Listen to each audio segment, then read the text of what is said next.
So what I'll be doing now is that I'm going to be starting with, inshallah, Sheikh Idris. So Sheikh, the first question to you is that, in your opinion, what is the biggest challenge to Islamic schools, experience? Okay, Assalamu alaikum to my panelists and to the participants. There are many challenges to Islamic schools. I think one of the great challenges is this, that if you look at the vision and mission of Islamic schools, I don't think any one of us would have an argument about it. We would celebrate it, we'd say it's a great idea, because in the end, we are vicegerents of Allah on this earth. We want to develop young people with confidence who can articulate the faith and leave a legacy behind. But the criticism that I have, I think many of our Islamic schools have become pockets of academic excellence. The vision and mission seems to be relegated to the background. And I think many people are still grappling or trying to understand what is an Islamic school. What is an Islamic ethos? What is a Islamic curriculum that ought to underpin this? So these are some of the challenges. And sadly, we tend to only celebrate our academic passes. Our focus is on the cognitive, the mind. It's not on the spiritual or the affective, on the other aspects of holistic education. Notwithstanding the fact that they are, alhamdulillah, there are some great schools worthy of the highest emulation. But very few people have got this whole package, as it were, that we can call safely and truly Islamic school that is leaving a legacy. Okay.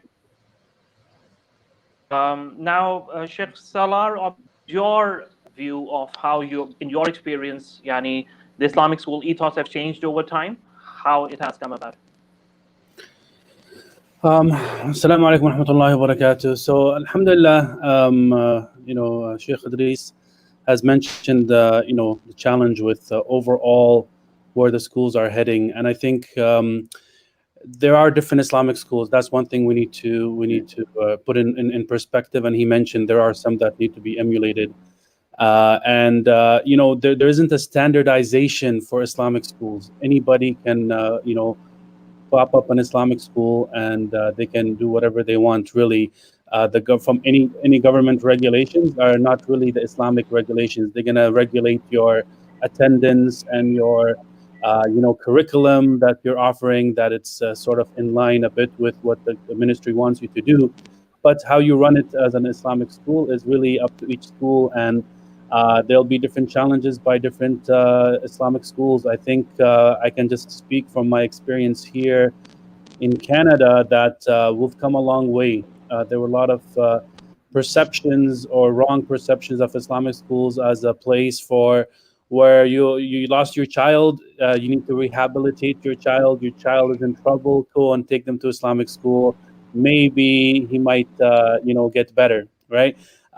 Even the perceptions of Islamic schools not being good academically used to be there. I think right now most Islamic schools, at least on whatever we can compare with the standardization from the government tests, are at the top. Most of the Islamic schools, when you look at the lists of top schools in Ontario, for example, most of the schools, they're actually Islamic schools, alhamdulillah.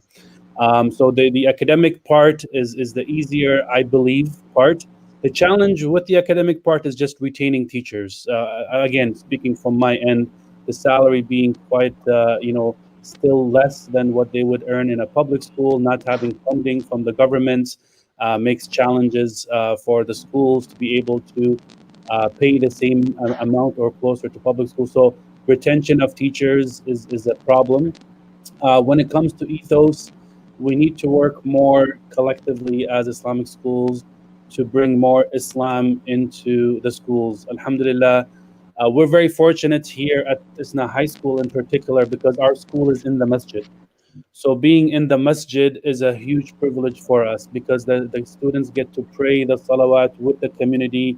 They pray the janazas, they've experienced the jum'ahs, other community events that happen here with the food banks and different things. They're exposed to it very, very well, and there's an attachment alhamdulillah, to the masjid, so much so that a lot of them, when they graduate, they go to universities, they still come regularly, and they're part of the community here. So yes, definitely, that's something I think Islamic schools need to collaborate more and share best practices. Alhamdulillah, we've developed, for as an example, a curriculum for grade 9, 10, and 11 Islamic studies that the government has approved, and we've shared it with almost every Islamic high school here in Ontario, so they can take it and use it. But still, that's just one part. We need to do more collaboratively to see how to impact the students and their identity better, so that when they leave the schools, they have a strong foundation to hold on to. Okay, Jazakallah khair. Brother Atif, coming to you, obviously your challenge was not funding perspective, obviously, was in having the correct kind of, the kind of the right kind of teachers availability. Can you share with us a little bit of experience on that front, please? Assalamu alaikum, everyone. Well, Well, in Pakistan, challenges are a bit different. Of course, we do understand that curriculum is one aspect of Islamic schools that need to be looked into whenever you set up a new Islamic school. But in Pakistan, every other school is an Islamic school because every other school is teaching Quranic translation, for instance. By the way, as law, now all schools in Pakistan are required to teach Nazara as a subject, which is Quranic recitation. They're required to teach Quranic understanding and translation as a subject from secondary onwards. So defining an Islamic school in Pakistan has become even a bigger challenge now, because every other school seems to be Islamic in its nature. Another aspect or another challenge which is there is comparison between regular madaris and Islamic schools in Pakistan. So there's a lot of people who think that Islamic schools are a modern version of madaris in Pakistan, which put them in a very disadvantaged position, in a way that most parents coming from affluential backgrounds, they don't want to send their children to Islamic schools. That's another challenge that Islamic schools are facing in Pakistan. But taking on what Sheikh Edris said, curriculum is the easier aspect. Of course, the difficulty comes when you really have to change how students think and act, and how they can actually become role models for others as practicing Muslims and as contributing citizens of the society.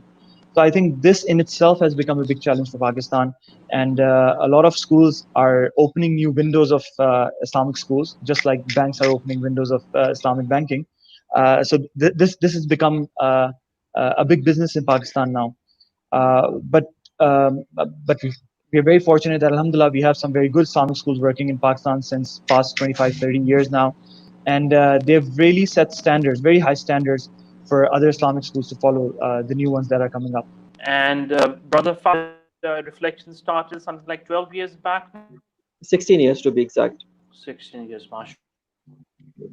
So how has been the journey of reflections, mashallah? The reflections journey has been, the book Good to Great. So I would say that the reflections journey, the journey has been great, and then good, and then great. It has been a roller coaster ride, keeping in mind that there are many challenges that Islamic schools face. A few of them, in fact, I would say that all of them were pointed out by Brother Atif here. Keeping in mind that we struggle to identify ourselves as Islamic school. The reason is that, adding to what Brother Atif said, that not only do schools now, even in universities now, they're talking about universities in Punjab, that they will be making it obligatory on students to cover a syllabus, to cover a set of verses of the Quran for translation, so that when they do that, they will be able to get the degree. So, in one of the biggest struggles that is there for Islamic school is the identity. That when we say Islamic schools, then it is very difficult for us to say that, what is the additional thing that we are doing. And this is where I feel that Reflections has, if I talk about Reflections itself, then this is one place where we have tried to focus, and that is the tarbiyah aspect of the students, because that Islamic grooming, that tarbiyah element is what is going to distinguish us. It is going to differentiate us from what we are claiming to be. So the conventional schooling system that is there, that conventional schooling system, even though some of those conventional schools have elements of Islam, like you said, Nazra, like you said, word translation of the Quran, that is there. But what is going to differentiate Islamic schools here in Pakistan is going to be the tarbiyah element. And that is why the stakes are very high. Parents have a lot of expectations from Islamic schools, keeping in mind that the globalization that everyone is facing right now, the privacy of the students, the privacy of the parents is not privacy anymore. So we struggle with the same problems with which maybe students in Canada or South Africa or Saudi Arabia, the students face problems over there, the same problems we are facing over here as well. So in this tide of globalization, we believe that tarbiyah is the element that we need to focus on in order to keep the identity of the Islamic schools active. The second issue which we all have is round about virtual learning, especially with regards to another situation with COVID, how things are being operating in the virtual environment. Now, this is a massive, massive challenge, obviously, for everyone. Now, what is obviously all the schools have come up with certain measures with regards to how the virtual learning, the distance learning is being established, whether it's Zoom, whether it's any other mechanism. But do you actually agree that this is kind of, obviously this is under due necessity, but do you agree that for K-12 learning, is this something which is substantial, which can be done long term? Yes, Sheikh Salar, what do you think? Is this something, obviously you've started, I think a couple of months back, you started on the distance learning. So is it something which is workable? I think when we talk about K to 12, that's a pretty wide range. I can speak from the 9 to 12 range, which is the high school that I run here, and I work closely with the principal of the ISNA elementary school. Really grade K to almost 5, I say, is very difficult. A lot of, the parents have to be almost there with the kids, ensuring that they're following the instructions, doing the work, not playing around. Very difficult for the teachers to, make sure the kids are listening and they're not chit-chatting with each other. They have to use all the different controls to ensure the kids are there, for the lesson, and they're not just playing around, etc. The grade 9 to 12, alhamdulillah, it was a very easy transition for us because we had already we were using Google Classroom, which I think a lot of schools use the Google Suites for the students. So all we had to add really is the online components in terms of video conferencing. Everything else was already there in terms of assignments and posting different lessons, etc. So the transition for us wasn't too difficult. Having said that, besides the technology aspect and all of those things, schooling is more than just watching a screen and hearing things and seeing colors and stuff like that. We know that the best education is the one-on-one education. The more there is that interaction between the teacher and the student with the smaller setting, that is the more optimal way. We look at how the Prophet ﷺ, and in fact earlier generations, they were very much connected with the students. The Sahaba, where we call them Sahaba instead of Talamid, because they were companions of the Prophet ﷺ, and they learned by being his companions with him at all times. The more interaction can occur between a teacher and a student, the more they will learn in terms of picking up qualities, in terms of being role model, in terms of akhlaq development, social development. That really cannot be replicated on a video, right? And then you also have the issue of sitting down for hours upon hours on one screen in one room. there's mental repercussions for that, mental health repercussions for that. Here in Ontario, in Toronto specifically, the Hospital for Sick Children just released, a report saying how important it is for schools to reopen and the repercussions mentally on students by staying home and just watching screens and being on a screen all day. It is not healthy long term at all. Especially the younger the kids are, they need to be moving, interacting, or using their hands, doing a lot of more than just watching a screen and clicking on buttons. So definitely, this is I don't see this as a long-term solution. We need to, we're in a situation we have no choice right now in many parts of the world. But moving forward, there has to be some kind, and this is what in Ontario everybody's trying to do, to have a sort of a hybrid model of coming to school, maybe half a day or one day. Absolutely, yes. Sheikh Edris, yes. Yes, Alhamdulillah, I subscribe to all whatever the panelists have said. But the critical thing is this, that this online learning is out of necessity. And I think especially for parents who want to make a choice, especially the COVID, many of them are full of trepidations and doubts. Nothing can ever replace the ambience, the classroom itself, And what often happens to online teaching, it's almost like there's a dramatic monologue. They say a teacher is not a sage on the stage, but a guide on the side. It's not about being a conduit only for information. It's about understanding that every child has values, has attitudes.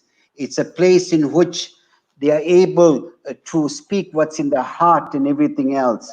And that, so what I'm saying, that whilst the online thing really would serve a purpose to a limited, it will be purely in terms of the child's cognitive development, in terms of his overall development. It cannot replace what a great school is, not only in the classroom, but also outside the classroom.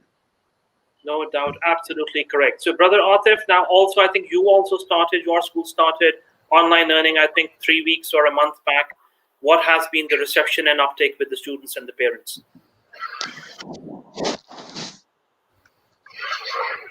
Adding on to what Sheikh Edris and Sheikh Salar has said, of course, online learning cannot replace on-site face-to-face learning, that's for sure. And considering the situation in Pakistan, where about 22 million or more than 22 million students are out of school, that's about 44% of the population of that age group. We know that Pakistan has very limited funding when it comes to education and internet facilities and all the other tools that are required for effective online learning. So it has been a challenge. Of course, the urban cities are a bit different, because in urban cities like Islamabad, Karachi, Lahore, Peshawar, you get the kind of infrastructure that is required for online learning and teaching. But when you go in the suburbs, in all the areas in Pakistan where internet connectivity is not available, not even electricity is available, it becomes a huge challenge. Citing a survey done by Gallup Pakistan, I was just reading through it, 84% of students don't want to do online learning because of the fact that they don't have internet connectivity, or they don't have electricity to work with, or they don't feel that online education is effective. So in a sense, this is a necessity at the moment, because of course, in the given situation, you have no other option but to go for online learning. But online learning can definitely not replace the on-site or face-to-face learning. Alhamdulillah, we've been fortunate because our universities, we have most of our students who are able to come online and attend our online classes. With younger children, it's difficult, but at the same time, it's more rewarding for them to see their friends, their peers, and interact with them online. I think it has really had a very emotional effect on them. They were able to connect with their peers and friends. But at the same time, it's challenging for them, for the parents, to be with them all the time and supervise everything that they do online. And again, brother Fahad, you're on mute. I think you need to unmute your mic. Yeah, what's the situation with reflections? Is it exactly the same as brother Atif has described, or? Exactly the same as Brother Atif and Sheikh Salar has described. The online learning for elder students has been, if not bad, then it has been a survival thing, where many of the things that were there in the classroom, we could easily replicate that on online platform. However, when it came to the younger students, especially those, if I were to classify it as age, then 7 years and below, then students do struggle. This is the age where we say this is the age of order and movement, where kids, they are in a environment, they want to feel safe in an environment. When they come to the classroom, they want to feel safe, they don't want things to change very rapidly. At the same time, this is an age for movement. They want movement, they want to move, they want to jump around, they want to learn at their own pace, they want to touch something and learn. When it comes to younger students, we always say that, start with the concrete things and go to the abstract things. So kids learn like that. If you take two apples and then two apples and add them and tell them that there are four apples, give them something concrete and then take them to the addition concept of that is taught in the classroom. We're struggling with that with the younger lot. However, I'll share with you one experience that a mother of a class 2 student shared with me. She was very happy with how the online classes are going on, and she said one thing, that my daughter has something to talk about now. This is very, very important for the social well-being and the emotional well-being of our students, and of this age group. They should have something to talk about. They should see their friends. And now that we are managing the classrooms, uh, we give a 30-minute, 35-minute lesson, and then we give them a break. Believe me or not, they don't take that break. They're actually looking Speak to forward. their They're friend. actually looking forward to that break so that they could interact with their classmates. They show their house around. They show they make show their pets. Make others meet their family. So for them, this is a blessing that in this COVID-19 pandemic, they're able to interact with their friends. The younger lot, the excitement at times is more than the elder lot. So for the elder lot, For even teenagers, in that's a different discussion altogether. for, For for teenagers, that's even for teenagers, it has been from my perspective, I feel it has been a blessing for them, and it has been a blessing for the parents. One parent shared an experience with me, saying that, I don't care what you teach, as long as my child is waking up early, that's fine. That's fine. So Okay, mashallah. Now that's excellent. Obviously, the pros and cons, the difficulties in developing countries like Pakistan, and obviously in mashallah, in the first world countries, and in the kind of the second world countries, obviously, the situation is unique in the developing countries as against the first world. Now, Sheikh Idris, I think this is a good time to now speak a little bit about the pros and cons of distance learning versus homeschooling. Yeah, especially considering, let's say, if the parents are educated, then what do you see? How do you see the role of homeschooling versus Islamic schooling, Islamic distance learning schooling? How do you compare both? Yeah. I must tell you that in the early days of my life, I was a kind of skeptic when it came to homeschooling, because I had a particular perception about it. The notion that homeschooling takes place in a home, that is not necessarily true. In fact, you find that you've got to look at the reasons behind why homeschooling takes place. In some places, because of bullying in the other schools, they don't want to send the kids there.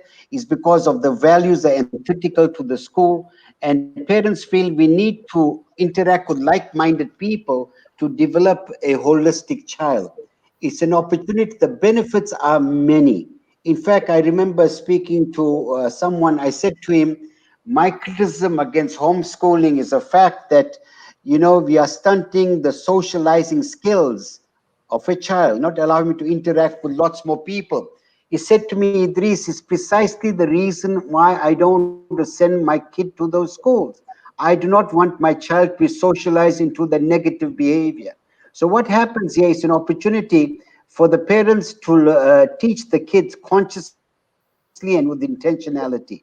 It's an opportunity for kids themselves to grow in a safe environment. But what the notion is that they do not have excursions and other kind of extra and co-curricular activities is an erroneous notion. In fact, they have all of those things.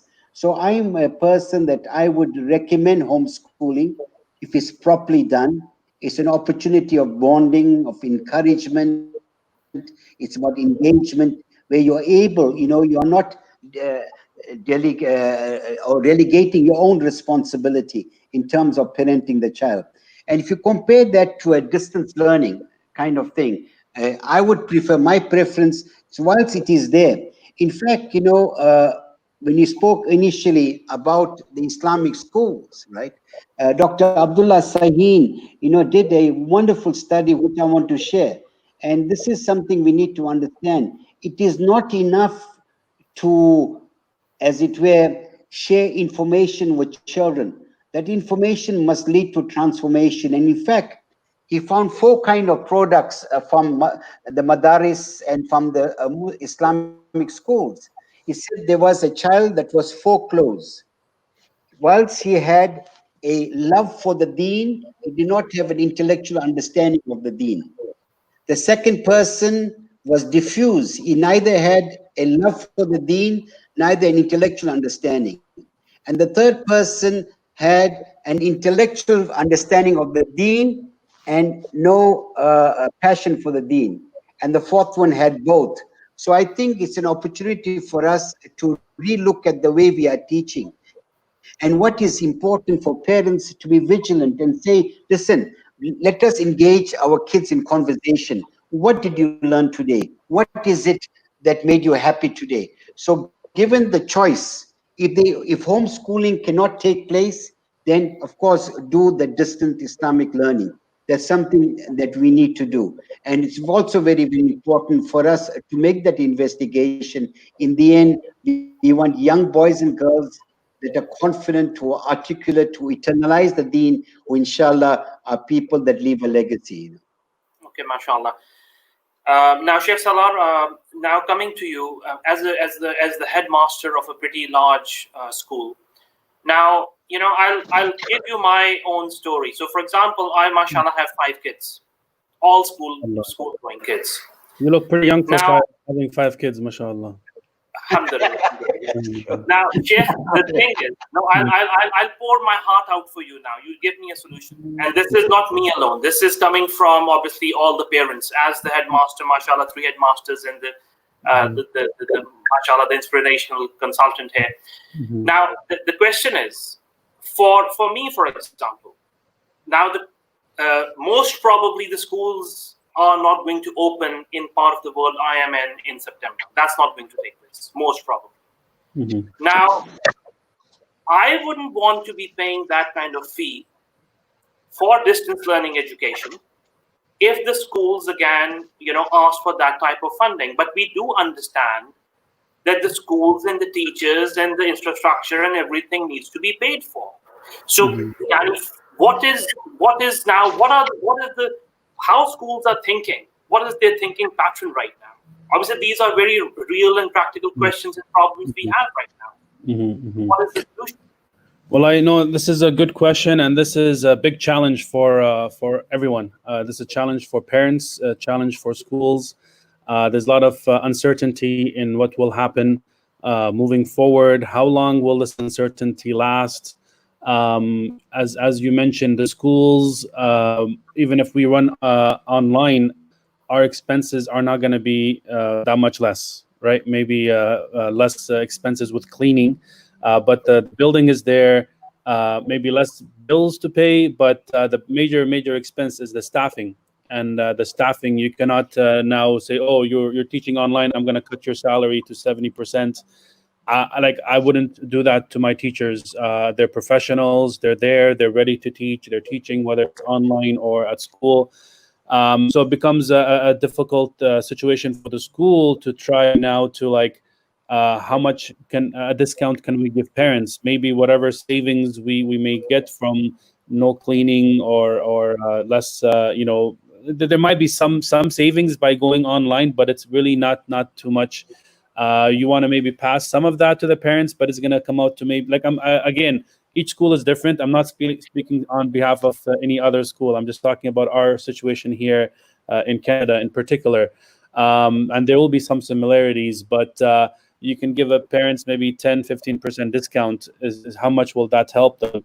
Our school in particular, because we're a non-for-profit charity school here in Canada, trying to help the community with Islamic education. When the COVID-19 pandemic hit us here and we closed the schools down, in mid-March, we actually reached out to all the parents and said, anybody who's going through any financial difficulty, please let us know, and we will give you almost 40% discount right off the bat. We're not gonna ask you to prove anything. We're not gonna, So alhamdulillah, may Allah bless the parents. We had some who applied, and I would say maybe only a third applied for discounts. Everybody else was like, what, we're fine, and we want to continue paying the regular fees to the school to support the school. Now that was for 3 months. Moving into September, what will happen? A lot of parents have been on our back, say, what's going to happen? What's going to happen? We've been telling them, hey, we're going to need to study this better.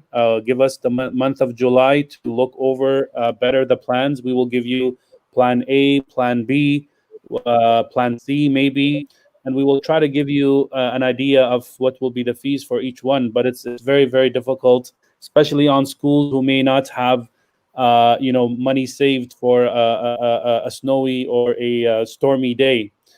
So it's gonna be a financial impact on Islamic schools if parents decide to pull out. It's gonna be difficult on parents to keep the kids in the Islamic school if they don't feel they're getting enough out of it. I think the conversation has to happen with the school and the community and see what can be done to not, again, we don't want the schools also to go into bankruptcy. We don't want the teachers to lose their jobs at the same. No, the whole objective, Sheikh, is that we of this show in particular is to inshallah we'll be speaking on the funding situation in a while. Inshallah we'll come to it. But Brother Atif, now coming to obviously Alhuda in particular. MashaAllah, with I think you have 4 campuses now, three campuses or 4? Six campuses. Oh, MashaAllah, tabarakallah, 6 campuses. Okay. Now with 6 campuses, with I think you're covering almost, apart from the Balochistan province, maybe you're covering all the provinces now, MashaAllah. So from that angle, the same question again. I'm sure parents are coming to you, especially a lot of the parents have lost their jobs. A lot of the parents have lost their businesses. A lot of the parents have maybe they've had their salary deductions, etc., etc. How are you coping with all this now? So alhamdulillah, just like ISNA schools, we're also non-profit schools, and we run under the foundation of Alhuda International Welfare Foundation. Having said that, of course, we have a lot of donations that come in specifically to cater to students who deserve zakat, for instance, or sadaqat, and they're unable to attend schools on their own, or the parents who are unable to afford the fee. Even though we do charge a fee, just to make sure that the operational expenses are met and the school becomes self-sustainable. Alhamdulillah, with the beginning of this COVID situation, we had a lot of parents who came in and said that, look, we are unable to pay the fee. And we don't want our children's education to stop here, but we don't have any other means to pay the fee. So we told them, that's okay. We can look at the fee later. Of course, we do have different options in place where they can apply for a sponsorship, or they can get their fee divided into installments where they can pay according to the amount that they have or the amount that they're earning. So alhamdulillah, we have different options that are given to the parents, so that at least if they're willing to get their children educated through an Islamic school, they're able to do that. Of course, then again, there are a lot of parents who don't want to come to schools and who don't want to talk about their personal situation, and who just leave the school without letting us know the exact reason. So we also have a committee, a few people who go and look into the exact reason why a person is withdrawing his children from the school. And most of the time, especially in current situation, in the past couple of months, we've seen that the reason is financial. There's no other reason actually. Of course, on one end, there's a few parents who think that just because of financial reasons they can go ahead and homeschool their children. This notion is not correct. I do not agree with it, because just on the fact that they're unable to afford their children education, they should not go into homeschooling unless they have the right tools, they have the right environment, they're equipped, they're trained to homeschool their children at home.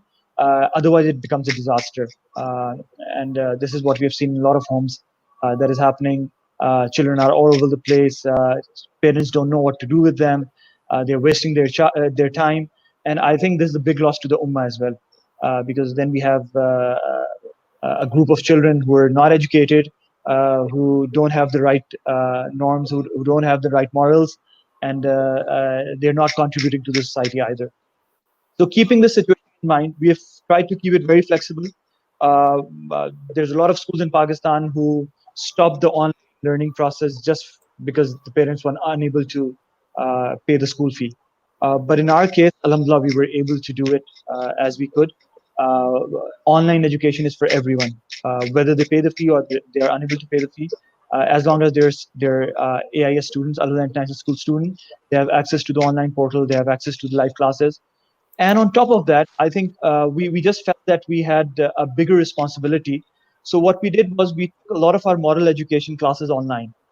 So those are broadcasted on the Facebook page, and anyone with access to our Facebook page can go and download those or view those live without any fee.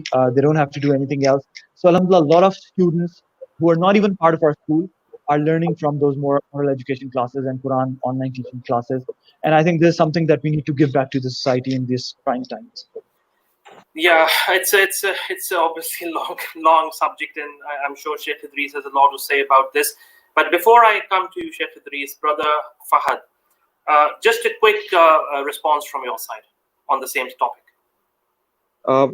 Just like Alhuda and just like the schools of Brother Salar, we are also a non-profit school.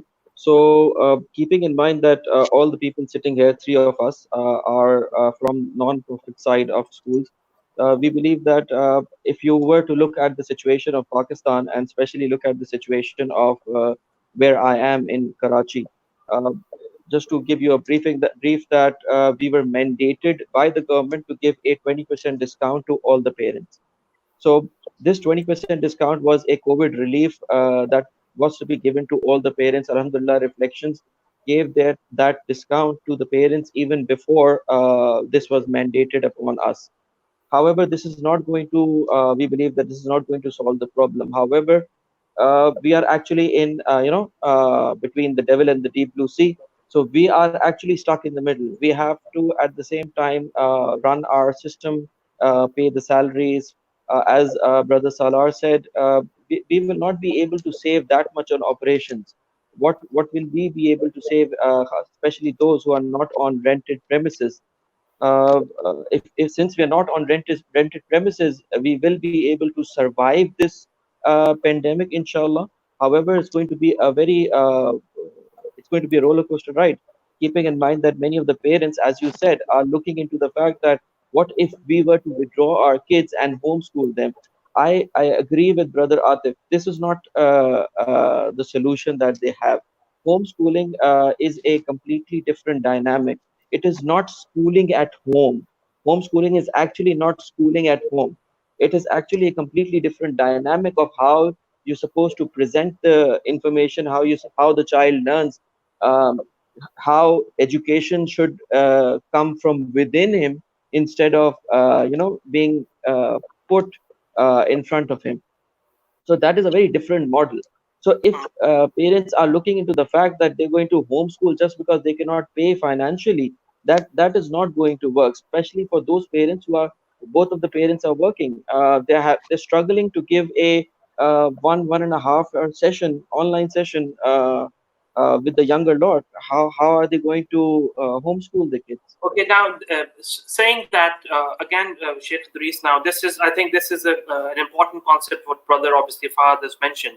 Now, there are two problems with this situation, this scenario. Now, number one, going back to what brother Fahad is saying, how do we actually evaluate the teacher's performance in an online environment? That is number one. And number two, the parents would have to be on top of their kids, sitting in front of their laptop of the devices, if they're working, which is not going to be possible. So how do you make this work now? Yes, you know what? Let me tell you that it is a huge challenge. I've spoken to teachers and to parents. It is almost impossible, right? In terms of how do they go about doing this. Now, for example, you know, when you look at our lives, I mean, a critical aspect, and you ask people, which was a teacher who inspired you? Who was this person? What was about him? Very few people will tell me that he was a person that knew his subject. But they say he had a sense of humor. He brought the real life into the classroom. He was a person that gave me confidence.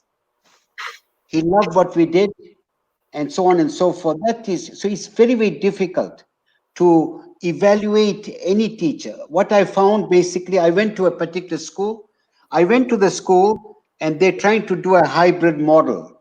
I sat there and I just heard someone else going on like a dramatic monologue, you know, tedious. So ask the person there at the school, what's happening there? He said, no, it's online teaching going on. You know what I'm saying to you, right? So it's very difficult to evaluate it. Very difficult. Of course, you need to get feedback.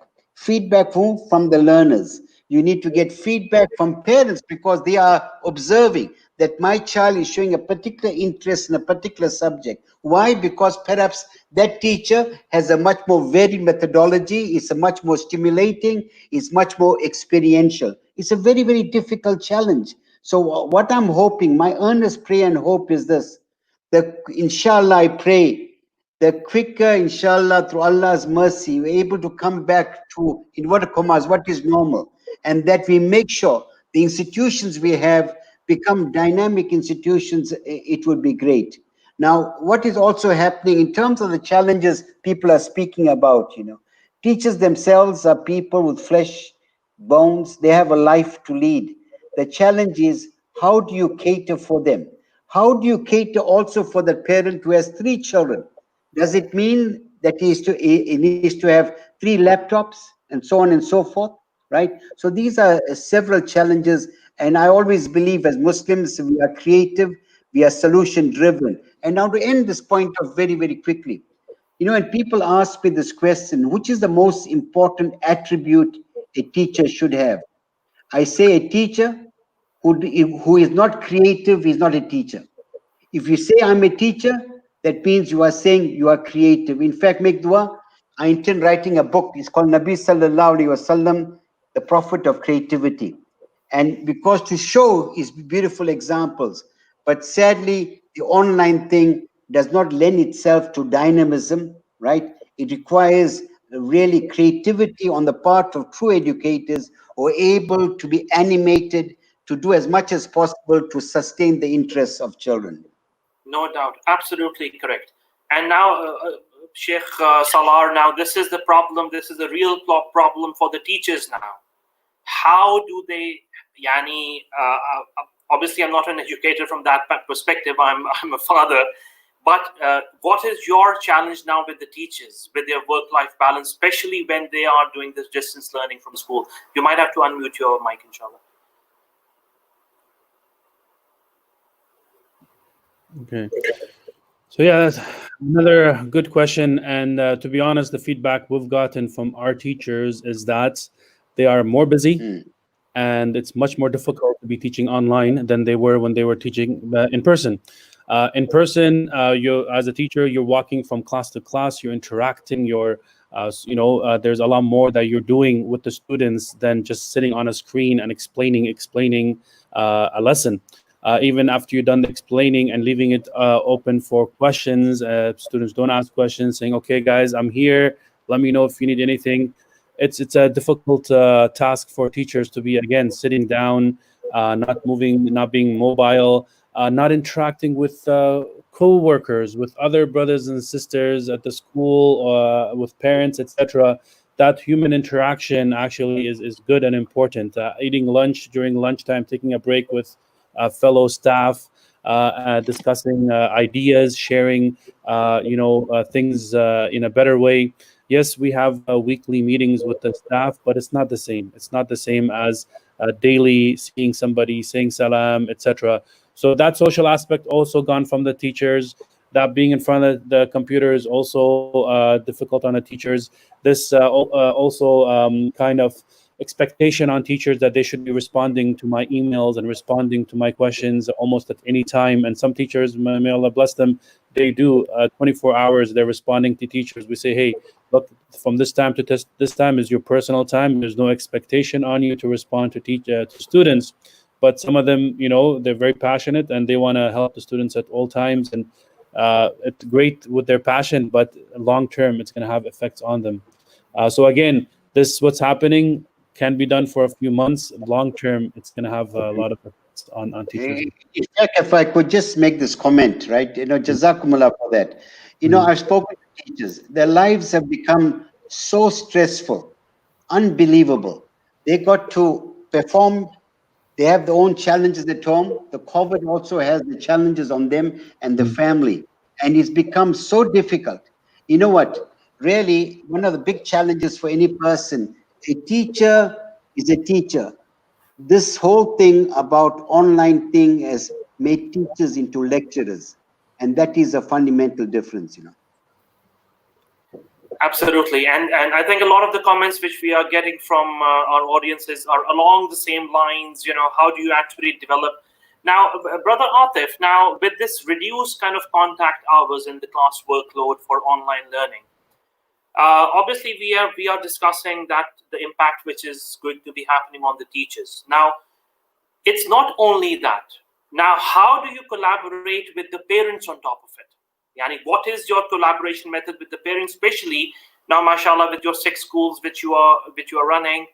Yani, what is the feedback from your headmasters? How are they maintaining all that collaborative, let's say, experience? Just adding on to what Sheikh Edris and Sheikh Salar said about teachers and the kind of workload that they have, even though the contact hours have reduced, most of the schools work on reduced contact hours now, but definitely this has really put a toll on the teachers themselves, especially because they're working from home. And in Pakistan, it's a very different scenario. So I just wanted to put that into perspective. A lot of homes in Pakistan are joint family-based systems, and they have larger families. And most of the teachers are female teachers. About 70% of them are female teachers. So while they're at home, they're expected to do homework. They're expected to help out with the home tasks, home chores. They're not expected to teach as such. So it has really changed the dynamics of how teachers have been working from home. And may Allah subhanahu wa ta'ala bless them. A lot of them have, even though there's a very high and learning curve involved, they had to go through a lot to learn how to teach online. But I think especially teachers from Islamic schools are doing a wonderful job because they are all mission oriented. Because they have very different perspective of educating their children and doing the best for them. At the same time, the parents are doing their best as well. I must appreciate the efforts of parents, especially those who send their children to Islamic schools, because all of them have chosen Islamic schools for a reason. They could have sent their children to any school, especially with parents who have sent their children to Islamic schools in Western countries, for instance. They have to pay an extra fee. Even in Pakistan, the situation is not very different. Islamic schools are pretty expensive schools. So they're paying a lot of money to send their children to an Islamic school because they want to get something out of it. And I see that most of the parents are very participatory. They really participate in their children's education. They spend maximum amount of time they can with their children to do their tarbiyah. And this is what I've been gathering through feedback. We have had a few feedback forms online where the parents can actually freely come in and give their input into how things are working. Very recently, we did a survey with the operating hours of our school online, and we got a feedback. We immediately made some changes to the timetable itself, and alhamdulillah, it's been working better after that. So I think having a very close connection with the parents, with the community at large, of course, the community that we work in, it's very critical to ensure that the decisions we are taking in these uncertain times are the right decisions. Okay, Jazakallah khair, very effective, Brother Atif. Now, Brother Fahad, coming back to what obviously Brother Atif has been saying, kind of another challenge for the teachers has been not only from an evaluation perspective and the collaborative perspective and the work-life balance, but another kind of massive challenge is how do they actually ensure that they are up to speed with whatever needs to be taught. Yani the curriculum, the syllabus, the reduced contact hours, how is that being managed? Brother Orkis, if you were to ask me who are the real heroes in our schools, I believe that it is not us who's doing the planning. It is not the students. It is not the parents. It is really the teachers. They are the real heroes. They are at this point in time. Our teachers are IT managers. Our teachers are lecturers, as Brother Idris said. They are entertainers. They're doing everything in the classroom. And believe me, when we were initially training the teachers, one of the teacher very apprehensively said, "Sir, we are not morning show hosts. We're not morning show hosts. You're asking us to do this where we have never done this before." You know how it is, and you all know that if a teacher is teaching in the class and all of a sudden if the principal walks in or if the headmaster walks in, the teacher becomes cautious. The teacher also becomes conscious. And imagine the fact that not only is the principal expected to be there, the host is expected to be there, parents are there, the student is there. So it's like they're performing to a larger audience now. So this has taken a toll over the teachers, but they've taken up to the challenge. Believe me, I had to remind my teachers that uh, you have to balance your life as well, keeping in mind that they are taking classes. Most of them in our school, they're taking classes from home. So they have to manage their houses, they have to manage the work, they have to make sure that they check on time, they have to make sure that they are looking into the queries of each and every student. We used to have remedial sessions. In our school, we used to have remedial session, and these sessions used to take place wherever there used to be a free period or assembly time or so on and so forth. Now the teachers are giving extra from the allotted time and still giving those remedial sessions. That has been remarkable from our perspective. And believe me, it has taken a toll on them, but they are living to that challenge. They've taken that challenge and they're performing well. And having said this, when you talked about the parents, I think the parents' cooperation, from whatever we have experienced at Reflections, the parents' cooperation has been amazing. They not only are they understanding that Reflections or Alhuda or ISNA schools or other schools, they're doing this for the first time. In February, I was in an education conference in Dubai, and there were lots of trainers there talking about how technology is going to affect us in 2030, how it's going to affect us in 2040. Less did they know that all the changes that they're talking about will be implemented the very next week. That was just amazing, and this gap has been filled by the teachers.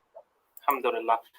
Now, Sheikh Idris, I won't digress from the topic, but now I would like to, let's say, speak a little bit about parenting. MashaAllah, we have a full house today, a lot of MashaAllah, a huge audience today.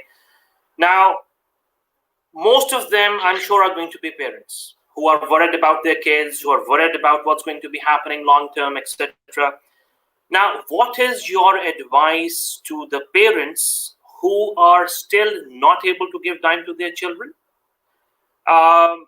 Maybe some children are suffering from parental abuse, and again, this is a huge topic in and of itself.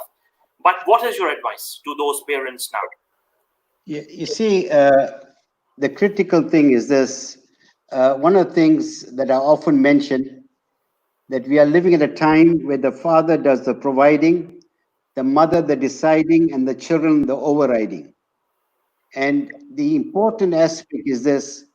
I have found, and something that I share with people, that parenting is not so much your relationship with your child, but your relationship with your spouse. It is fundamentally important for the husband and wife to be on the same page in terms of how they should bring up their child. In fact, one of the four main reasons for divorces globally is when a father and mother have a divergent view as to how to bring up the child. Now, especially during this lockdown period, sadly, what has happened is this: whilst in some homes the family has come together, where there's been more conversation, they have put the goals and vision together. At the same time, they've growing numbers of conflict, marital conflict, family conflict. So I have there are 5 things that I would share. The first thing is that I would ask the father, who is supposed to be the Amir of the home, with his wife and children, to develop what I call a family routine from one Friday to another Friday. And they've got growing children, allow them to also participate in this routine. In that way, what will happen? So they are not people biologically connected, living in under the same roof, but they'll be connected spiritually and emotionally. The second important aspect is this. I think it's very, very critical. If they want to develop confident children, they need to nurture the self-esteem of the children. Because 85% of the talk that they share around the children is often negative. That negative talk leads to a child's negative self-talk. It erodes the self-esteem. The third aspect, one of the most important attributes, we often speak about it, yet our Nabi Sallallahu Alaihi Wasallam was the most eloquent exponent of it, is the emotional intelligence. Teaching our children how to deal with the emotions, how to articulate it, learning that when you go through a challenge, it's not the end in the road, but a bend in the road. Helping them not only dealing with their own emotions, but the emotions of others. The fourth important aspect is this. Psychologists have said revealing is healing. We often find when children do not have an opportunity to express what they feel, but there's someone else with a hideous agenda is prepared to listen to the child, who entices and seduces the child. Allow children to express themselves. How was your day? What are you feeling? Because in that way, it'll be cathartic. Last but not least, the most important aspect that parents should realize, that the most critical imperative in the Quran is clear. Save yourself and your family from the fire of hell. Now, it's very, very important to make sure on a daily basis we have gentle reminders. We do not lecture or sermonize or pontificate. We create a home when there is love, when there is affection, when our Nabi Sallallahu Alaihi Wasallam was that person. And I'll just end this particular point, if I got a minute, to share the story that was for me a tipping point in my own relationship with my father. There's a story that I came across of a teacher who was very nervous about his first day at school. And he asked this question, will they listen to me? He went to school. The boys were inattentive except for one girl. He said, never mind, I would teach for her. 6 weeks in the second semester, the girl did not come back to school. So the teacher asked the registrar, where is this girl? He says, haven't you heard She committed suicide. He said, I'll never rest until I find out the root cause. Here was the girl. She had everything going for her, a very bright girl. The whole world was an oyster. Why did she do that? He began to really kick himself. Why did he not get to know her better? Anyway, he went to the girl's house. He met the mother and the father. They were loving, but none of them ever expressed the love for the child or hugged their child. And you know the example, Nabi Sallallahu Alaihi Wasallam, when he kissed his grandchild, a Bedouin said, I've got 10 children, I have not kissed any one of them. Our Nabi Sallallahu Alaihi Wasallam said words to this effect that, you know, if Allah has removed mercy from your heart, nothing I can do. If you do not show mercy, Allah will not show you mercy. So the teacher began to teach his pupils. This is a critical aspect. Once a week, how to show love to your families. And this is the poignant part of the story. A father said, when I was ensconced in my lounge, one day after those lessons, my son came to me. He said to me, Daddy, Daddy, will you please stand up? I was taken aback by his request. I stood up. My son hugged me. He kissed me on my cheeks and he said to me, Daddy, I love you. And the father said, I began to cry. I asked my beloved son, why are you telling me this now? And my son replied, must I tell you when you are dead? And that story really had a profound impact on my own relationship with my father. I mean, I can go on, but it's a critical thing, you see. It's one thing for parents and teachers who say, I love my kids. But if they do not experience their love, your love, that means you do not love them. Absolutely. Jazakumullah khair. May Allah reward you, Sheikh Idris. Now, Sheikh Salar, yani obviously you're running this network of schools in the West. Now, I can obviously go into a lot of details, and I will in a while, with regards to some specific issues of secular schools in Muslim countries. I'll come to them. But again, in the West, obviously the situation is all the more difficult for you. Yani what Sheikh Idris is mentioning, the impact is even more so over there. It's even more difficult because of the cultural issues, the other issues which are around there, and then the instant gratification, which is even instant gratification is everywhere, I think now. But you can say the cultural issue specifically in the West. How are you as an educator? What is your advice to the parents? How are you ensuring that these principles and ethos of Islam are transferred to the kids? Barakallahu fikum, good question.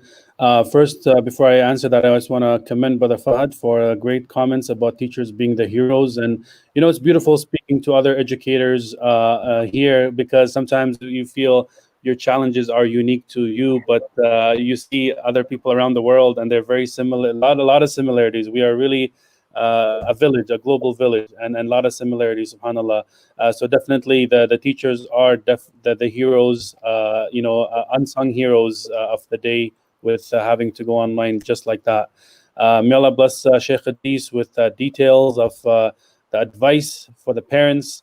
I just want to add one small advice to what Sheikh Edris said to the parents, and I say this to my parents here, and they get surprised. Do not make the student achievement the goal. Don't make the academics the goal. Getting 95%, 99, whatever it is. Some kids, Allah gave them the talents, and they can get that with very little effort. Some kids will work so hard and able to barely get 70%. Why are we going to give more love and more, credit to the guy or to the girl who got 97% with little effort, and the other one who worked so hard to get the 70%? We need to acknowledge effort and processes and focus on that. The akhlaq of the students, their behavior, their iman, this is what we need to focus on. And with that, our deen says when you do something, to do itqan, to do the best that you can. So as long as they do the best that they can and we're there with them, we need to make that our goal, not the 97% or what have you, for our children. And they will, something that, Allah, acknowledging everybody, Allah has given different talents and gifts, but not, of course, saying, oh, you cannot do it. I'm not saying that, but to do the best they can and be there for them, and focus on their akhlaq and iman and these things that will be long lasting.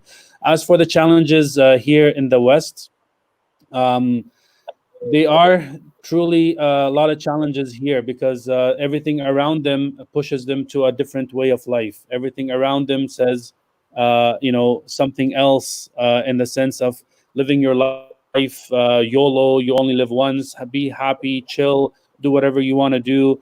It's in contrast with our deen saying we are the slaves and servants of Allah subhanahu wa ta'ala. They are told here, you are independent, you are free, do whatever you want to do. This clash of ideas is a huge issue, more than just the drugs and the relations outside of marriage and these other things. Those are there as well, but sometimes these ideas are more dangerous, because they will lead to being really further away from the deen and having more problems.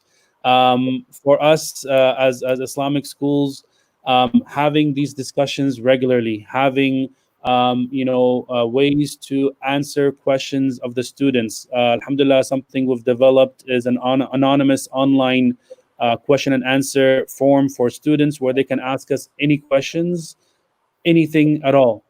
And we don't know who they are. We have a weekly session every single week with the entire school, where we answer these questions, and we get all types of questions from, why is it haram to be gay? What is, how do we know Islam is the correct religion? How do you know Quran is from Allah? Questions that maybe they'd be scared to ask. People will say, oh, you're not a Muslim, why you ask such a question? We allow students to ask any and every question, and we have a forum, alhamdulillah, to answer their questions. In my experience, alhamdulillah, this is one of the most important aspects of Islamic schools in the West, is to really build this for the students, instead of them being brainwashed in other schools and other places. And Islamic schools cannot do it by themselves. Of course, we need the help and the support of the parents, working collaboratively with us to, inshallah, develop the Islamic perspective. Absolutely, and I would just like to say here, Sheikh Salar, Jazakallah khair for the info, that these challenges obviously are not unique, and this is the reason I'm not going to be playing the voice of this video. Now, I'm going to be showing you some welcome parties of secular schools in Muslim countries, and this is an example of a school actually in Pakistan itself. And you can actually see that this is a welcome party of an Islamic country, as to what is happening in schools, especially the parents which are now listening. You need to develop a culture by actually understanding, why do you need to support Islamic schools? Why is there a need for Islamic schools across Muslim countries, not only in the countries like Pakistan, but right across multiple Muslim countries? And that is something, obviously, which we, as related in some shape and form with education, we feel very close and we feel very emotional about it. But Brother Atif, obviously, this is now the challenge which we need to speak about a little bit. What are your funding constraints? What kind of collaboration do you guys need? Now we've got, mashallah, a very good panel today. What is that you need from this panel? What is that you need from the Islamic school educators to help in a collaborative fashion, may it be in whatever shape and form? I think you're very right in identifying that the challenges that are being faced by schools all over the world, especially Islamic schools, is they're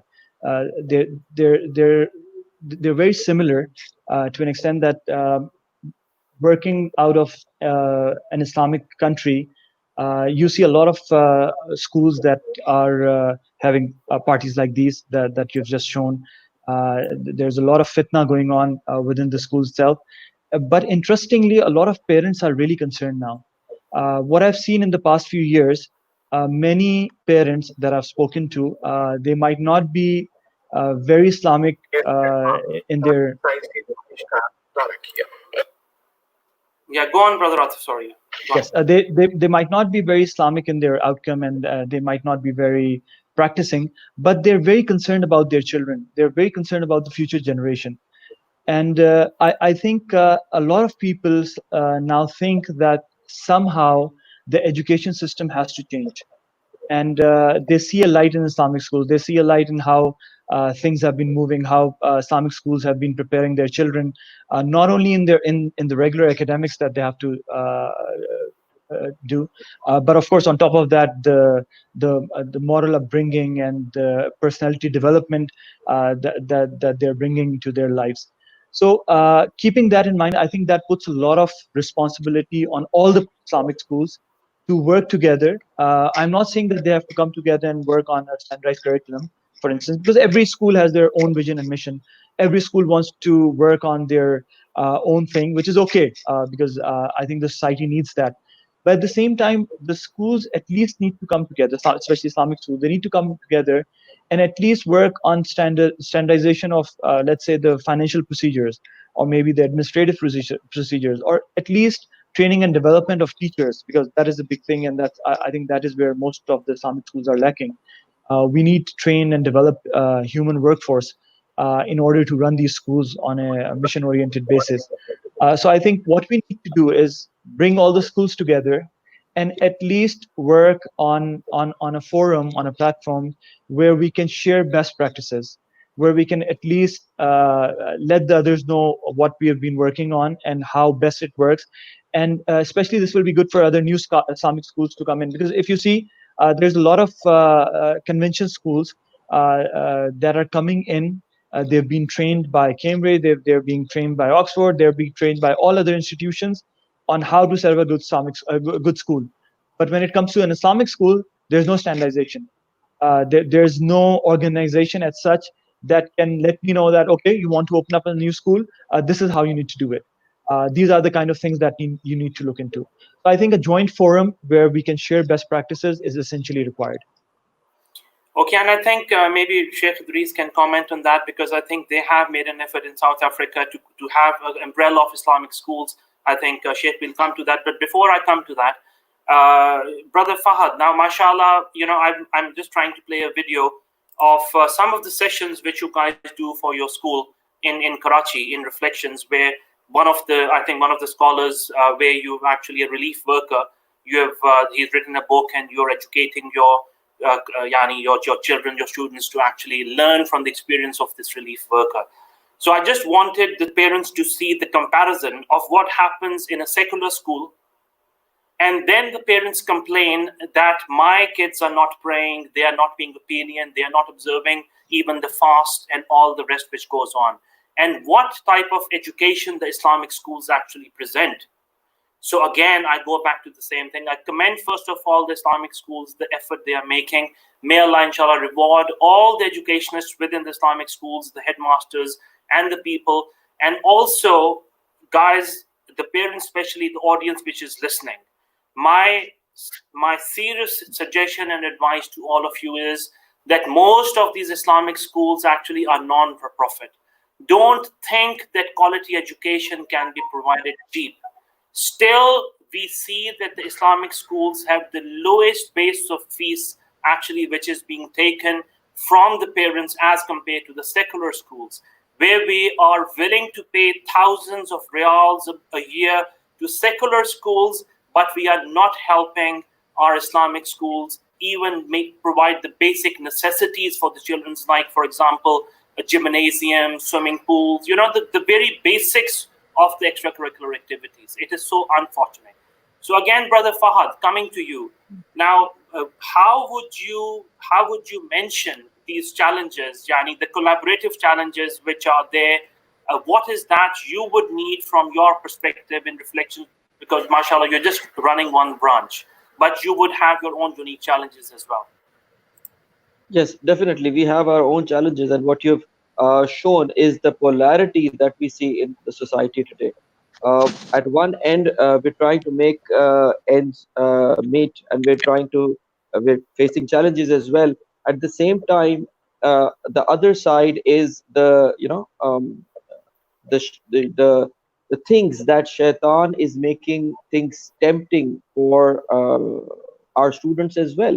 So, for example, our students who do O levels from our schools end up going to these very same schools, sadly so, for their A levels, and that is that gives us a challenge as well. That have we prepared them enough to go to organizations like this and survive with their ethics, with their morals that they've been taught in the school, and survive in that jungle, you may say. So this challenge is definitely there, and what we have done, alhamdulillah, you've shown one video of what we have been doing. Alhamdulillah, this was a interesting and very good session, very beneficial session of how a Muslim relief worker shared his story of how he helped out. It's his book that we teach in grade 8 as well, alhamdulillah. So we are actually making that effort, but then that effort has to be as you said, collaborated, because we are working in pockets. We're working in pockets. We need more people who would step in. But then I think beyond funds, beyond premises, beyond campuses, what we truly need is people who want to see, who want to see the change. Once the people are there who want to see that change coming in, and alhamdulillah it is coming in, once people see that, then they will be able to make any change in the society. Alhamdulillah, you can easily see people in Pakistan can easily see that the number of Islamic schools that were there maybe 10 to 20 years before, now you see a good number of students that are there, a good number of schools that are there. So, so that has drastically changed. The issue of drugs, the issue of zina that is there in schools that are secular. This is not only a concern for those who are religious minded. This is also a concern for those who want to give their kids good morals, yet they might not be as religiously inclined as maybe some sector or some part of the society is. But then this acceptability, that there has to be some moral ground, this is there, and we alhamdulillah, maybe it is my positivity, my optimism, that I even see this in some of the secular schools. They realize this, that without morals, without the tarbiyah of the kids, they will not be able to even achieve academically what they're trying to achieve in the schools. So this we do see that. However, we should be, the Islamic schools should be the torch bearers. We should be the ones leading them, giving them the right direction, that this is where you're supposed to head. And alhamdulillah, we've come a long way. We've come a long way, and we've achieved certain things. We have a lot to achieve though, but alhamdulillah, we have achieved good. Alhamdulillah. Now, Sheikh Idris, I'm just coming to a difficult topic, obviously, for a lot of people. I would like to, for the audience and everyone, to listen to this clip for 30 seconds, and then I will ask my question, which is mostly towards the Western audience, but which is also applicable to some extent in the Islamic countries as well. So let's listen to this clip for a second. Looking into reports that Islamic schools are teaching students Sharia law punishments, including instructions on how to chop off a criminal's hand. A BBC investigation has found up to 5,000 students aged between 6 and 18 are being taught from Saudi Arabian textbooks. The books advise that Jews are conspiring to take over the world, and that homosexuality should be punished by death by stoning, fire, or throwing an individual off a cliff. Britain's education watchdog will be reporting to the Education Minister shortly. Now, this is a clip which is from a channel in Australia, obviously referring to a BBC kind of a report. Now, Sheikh Idris, what is, obviously you have traveled the east and the west and the north and the south. Now, this is a very real challenge among especially the Islamic schools in the west. What is, again, how do you circumvent these types of issues? This type of Islamophobia, I would say. Yes, you see, that's an important question you ask, you see. The most critical thing is this, and I want to presage my little presentation now on this one fundamental thing, that, you know what, whilst, we need to celebrate our teachers, There are sadly a growing number of teachers who have given up on children. We need to understand that we need to inspire them. You got to understand that children are not living in a theoretical world. They are living in a real world. Our Nabi sallallahu alaihi wasallam came as a mercy unto all mankind. The critical aspect is this: our children need to understand the beliefs. They need to eternalize it. They need to be proud about it. At the same token, they need to understand they live in a plural society. We don't want them to walk around as if they, with spiritual condescension and everything else. They need to go with it. The ability to relate with other people, no matter what the ideology is, without compromising on your own, is the ability to engage with others that are different. Though we disagree with that philosophy, and the media itself, this is a critical aspect. They say whoever controls the media controls the mind. Many people that are Islamophobic are people who did not have perhaps any direct relationship with our students. So it's very, very important as parents, as teachers, that we need to be acutely aware of the experiential world of the children. And we need to understand why Islam prohibits same-sex relationships. What is the reason behind it, right? And I think this is a fundamental thing. It's our ability also to teach them how they need to respond to such individuals, how they need to respond to the media. The sad thing is this: those that follow that way of life are a vociferous but a powerful minority, a minority in which many Muslims, sadly, have diluted their own faith for fear of repercussions. So I think what's important, there are three fundamental things that we need to understand. It is not enough to teach our children the what and how of Islam. It is more important also, just as important is the why of Islam, why we have certain beliefs. The second important notion is this, is that we need to teach children basically what it is they themselves must be able to articulate.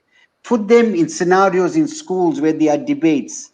Show them clips like this and ask them, how would you respond to that? And third and finally, this is a very important aspect, is this, that remember, because our society is so dynamic, things are changing overnight, right? They say if you miss a beat, you miss a whole generation. We got to make sure that our parents are really partners in the way we bring up children.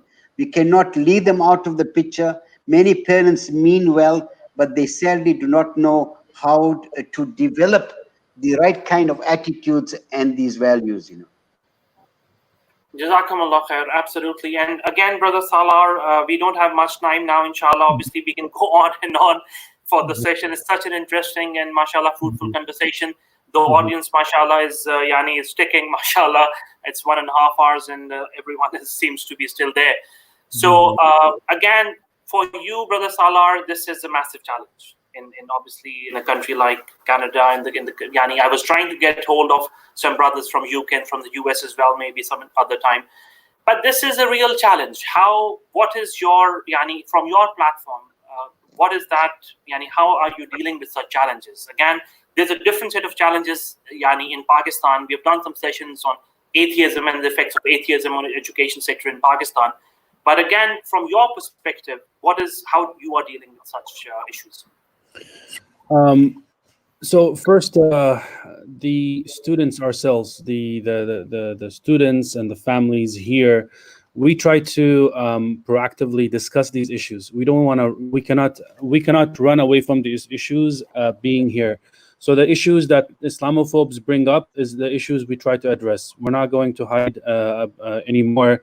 Or, this is Sharia law, there's no Islamic State really to apply it, so we're not going to talk about it. Unfortunately, or fortunately, we have to talk about it. We have to give the context. As Sheikh Edris, we have to give the whys, the wisdoms, Sharia law versus secular law.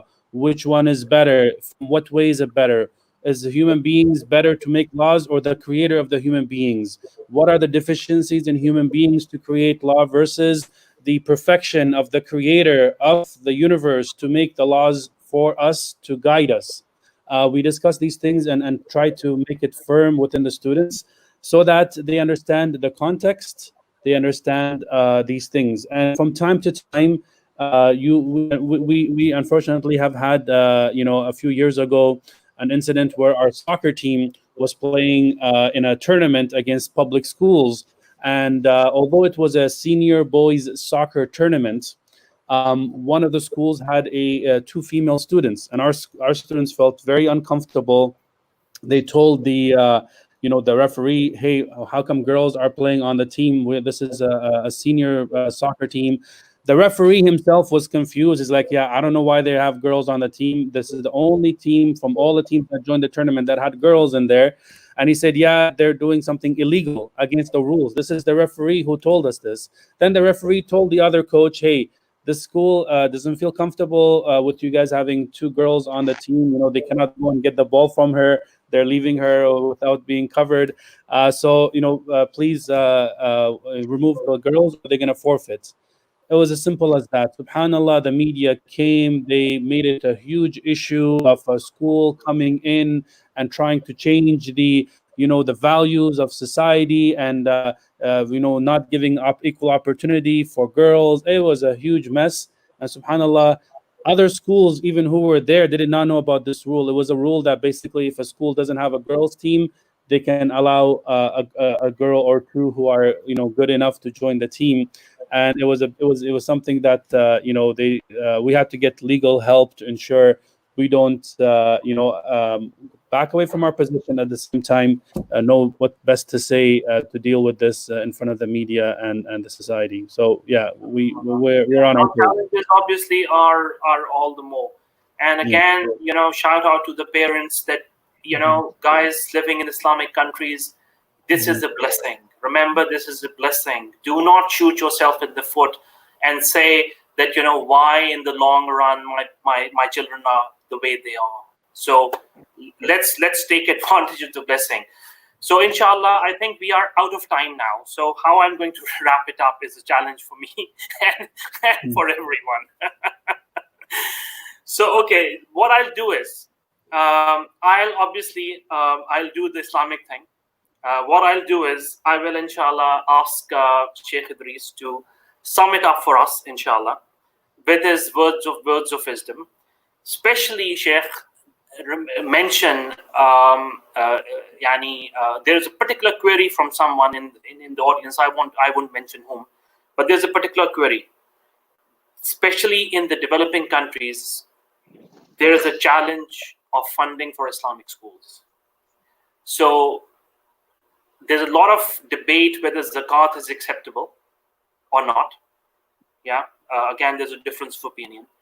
But what is your suggestion? How can funding be raised for Islamic schools? How can more Islamic school branches be opened, etc., etc.? Even someone from the audience wants to open an Islamic school. I don't know. What is your advice now? It's a pretty huge subject, but you have to wrap it up fast, inshallah. Anyway, I think, alhamdulillah, in the session that we had, we spoke about the pros and cons of online teaching. We celebrated the teachers. I mean, the profound impact teachers have.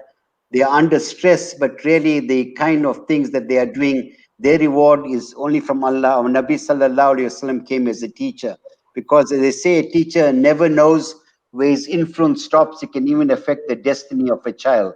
It's a very, very profound thing. The other issue that we spoke about, the challenges that Muslim schools are going through.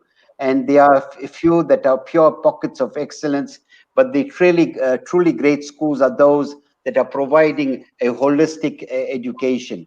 Parents themselves, have their own kinds of challenges in this particular time. But sadly, while some of them have relegated or forfeited their responsibility, it's a reminder to all of them that they need to get actively involved as a partnership with the school, as a partnership as couples, inshallah. And in terms of, the Muslim school phenomena is a growing phenomena throughout the world, alhamdulillah. And those that want to support it, we must support it wholeheartedly, number one. Secondly, those parents that are affluent, they must say, I want to sponsor a child in a Muslim school. And really, can you imagine, whenever the child does any act of goodness, he will also get the benefit of that particular goodness. And I think, you know, all in all, if you look at the external environment, the painful reality is this: no matter whether you are in a Muslim country or otherwise, the challenges are similar. We are living at a time, sadly, when a growing number of young people are living the fold of Islam, and we must recognize that. So it's very, very important that as a collective, as a ummah, we need to reinstill a love for the deen, a love for what is right. And we need to reinvigorate ourselves and ask ourselves, as founders of the school, why have we founded our school? And to what extent our curriculum, the activities, our partnership with the parents, the kind of things that we are teaching is going to develop in young people dynamism, activism, and inshallah, they're going to be eloquent ambassadors for the deen of Islam. Jazakumullah. Assalamu alaikum. Wa alaikum assalam. Sheikh, the question with regards to the funding you missed. Yes, when it comes to the funding, right, this is an important thing. I know, as you said, there are two viewpoints. There are some that say, you know, education is compulsory and zakah can be used. The others have a different perspective. I think there are three particular things that can be done. Number one is to engage people that are affluent, to support them. Secondly, the school should look at, for example, a number of seats in the school in which they either have a subsidized fee or no charge. And the third important aspect is to do what I call a broad education of the wider community, because many people out there have a very erroneous and negative perception about Islamic schools. For them, an Islamic school is an inferior school. And that's an erroneous notion, really. We need to understand that. Sometimes they judge a school purely by the brick and mortar. They assume because that particular school has got so many fields and everything else, great education is taking place. Sadly, indoctrination is taking place. Sadly, your own child that was a lamb becomes a lion. Suddenly, the same child that was placidly malleable has become defiant. So I think you need to understand what the purpose of education is. And I can proudly say, alhamdulillah, in the main, the Muslim school phenomena is a growing phenomena. It is a panacea to many of the issues in our community. So it requires the support of everyone in the community. And if you're living in a Muslim country, a support of the authorities, people there, inshallah. Inshallah. Brother Atif, some closing remarks from your side. I think this is very valid advice by Sheikh Edris, how the schools need to come together and how the society needs to support such Islamic schools initiatives. With that, I would also like to mention that it is extremely critical for people in different parts of the community to understand that Islamic schools are need of the time now. We need schools that can actually impart good religious education, can give authentic knowledge to our learners, because this is one of the these are trial times actually. These are the times of fitna, and we know from hadith of Rasulullah that during these times, the end of times, knowledge will be taken away, and it is only these Islamic schools that can actually develop people, students who have the right kind of knowledge, who can actually become ulama in future and can actually impart the same knowledge to other parts of the Muslim community. So it's extremely important to support these schools. It is extremely important to come up with ideas, with different solutions to the problems that the Islamic schools are facing. And it's also equally important for all the Islamic schools to come together and look at the ways how we can work together, we can face the challenges, and we can bring the bar to the next level, inshallah. Jazakumullah khair. Brother Fahad. Inshallah. Just taking one small comment from Sheikh Idris's last advice, and that is how a good number of students, how a good number of youth in the Islamic community is leaving the fold of Islam. We need to have one thing in mind, and that is we need to be open. We need to face the problems that are there instead of putting our head in the sand. We need to face the challenges. And I remember one of the teachers I met a year ago. she said that, I was teaching tafsir to a group of girls, and one of the girls came up to me and said, what is the proof that Allah exists? And her reaction was that I was shocked to hear that a girl that is in an Islamic class, a tafsir class, and she's asking, what is the evidence that Allah is there? And I told her that, that's brilliant, that's excellent. We should be thankful that they're asking the question. We should fear the day that they stop asking questions. That is our job as Islamic schools. That is our job as educators. That we need to the questions will be there. We need to answer those questions. We don't need to hide away from it. As Sheikh Salar said, we need to face these challenges, and these challenges to some extent will be we're all facing them because of globalization. uh, a racism related incident takes place in US, and the entire world is talking about racism, and we get similar tides of problems coming all the way from the west sweeping the east as well. So this happens with this is going to happen because of globalization. So we need to look up to these challenges. We need to, and I think Islamic schools have a very big role in it. And keeping in mind that we need to now focus not only on the students whom we are educating, we need to now look at the bigger stakeholder as well, that is the Islamic community. What are we doing for the benefit of the parents? What are we doing for the benefits of the society? The vision that Reflections has is that we need to produce God-fearing leaders.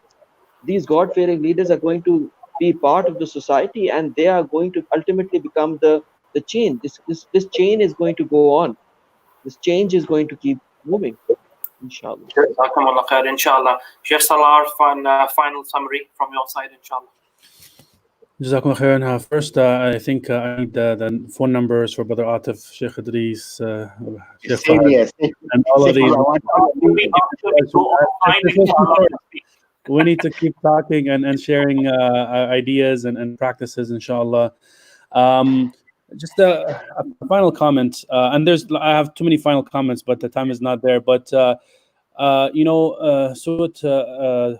Bara'a, Tawbah, Allah subhanahu wa ta'ala talks about two types of people who didn't go with the Prophet ﷺ for the Battle of Tabuk.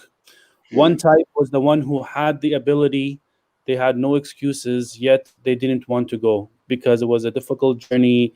They didn't, there was hypocrisy, weakness of iman, etc. They made different excuses. Then there was another group of people who Allah subhanahu wa ta'ala describes, they used to, تَفِيضُ أَعْيُنُهُمْ حَزَنًا أَلَّا يَجِدُوا مَا يُنْفِقُونَ. They were crying because they couldn't attend with the Prophet ﷺ because they didn't have the means to go with the Prophet ﷺ. So we have parents who can afford Islamic schools, who can not only afford Islamic schools but can subsidize other students as well, who need to have more agreement and then remove this inferiority complex that Islamic schools are not going to prepare their students for the real world and they're not going to be able to succeed. We see the results, we see the data, we see students who've gone to Islamic schools in every part of the world who are becoming doctors, who are becoming every type of profession you name.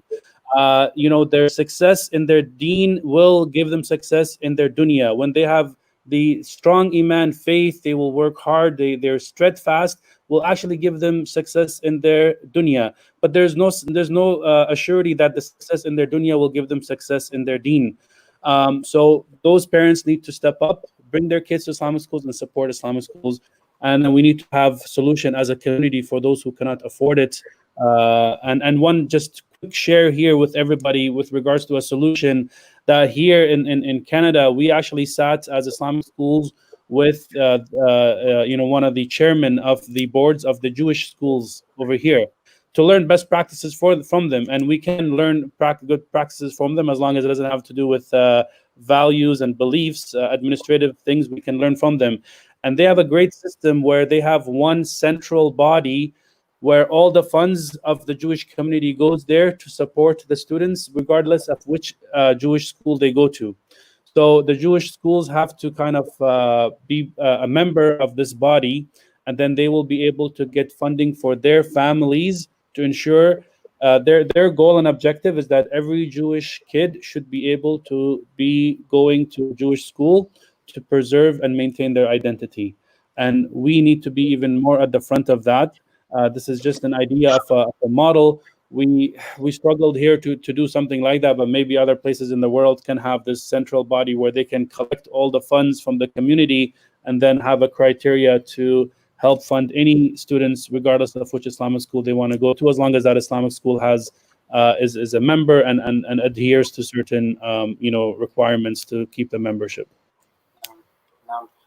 Sheikh Edris, you've closed your remarks, but do you want to say something? It seems you want to say something. I always have things to say, What can I say? I could read your face there. No, I want to say really, the camaraderie amongst the panelists, may Allah bless you all, really. Bless you all. I always say this to people, we are living at a time where the Ummah is bleeding. Ummah is bleeding, really, The Ummah is bleeding. And sadly, some parents are incubating monsters, They're incubating monsters. Really, I've seen it happen. So what I'm saying to everyone is this, that, from the comments parents have made, I've been reading some of the comments, many of them are very, very creative. They've got great ideas. There are people, I know a friend of mine, Ismail Dawood, from the school where I was the director, Yaqub Belim, they're participating in the program because everyone is looking for solutions to this, And I really hope, my fervent hope and prayer is this, that this COVID has come at a time when Allah is confronting ourselves in terms of individuals, in terms of head of institutions. What are we doing? What are we doing? Allah has given us that responsibility. I really believe, inshallah, that we should have more of these programs so that we can not only enrich ourselves, but enrich the lives of participants. And inshallah, Allah bless you for, I want to say this finally, for inviting me. Without you, the panel was incomplete. It was not No. We would have delayed it. Jazakumullah khair, Sheikh Edris, Brother Atif, Sheikh Salar, Brother Fahad, Jazakumullah khair to everyone, to all the audience. And just as a closing remark, please remember, guys, that our children are an amana, a trust from Allah subhanahu wa ta'ala. It is our duty to nurture, educate, and protect them as they grow into productive adults. Then on the day of judgment, the accountability is ours, both in terms of parents and also in terms of teachers.